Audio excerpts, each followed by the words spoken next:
Hey everyone, it's Lara here from Cool Plants. You can find us on Instagram at coolplants.co.nz.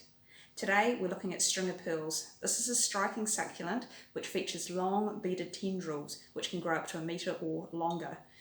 Obviously that makes it the perfect hanging plant and everyone wants one.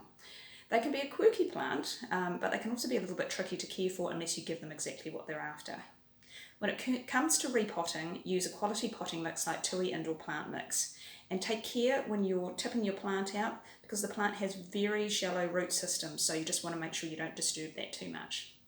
When it comes to lighting, stringer pearls needs bright indirect light, so they can be up next to a window, just not in direct sun, and they won't cope with low light or a cold room, so just take that into consideration when you position it in your home.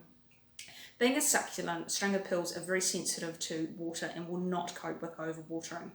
You want to water your plant when the soil has completely dried out.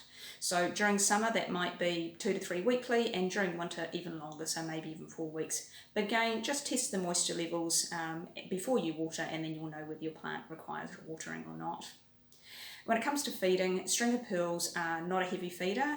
In fact, too much fertiliser can actually harm this plant. So apply a food like Tui Enrich pour and feed cactus and succulents fertiliser just once a month, and you don't need to feed during winter. If you have any issues with your stringer pearls, sometimes they can actually get a little bit of mealybug or aphids, at which stage use a product like Tui Indoor Insect Spray, and of course just patch test before you use it.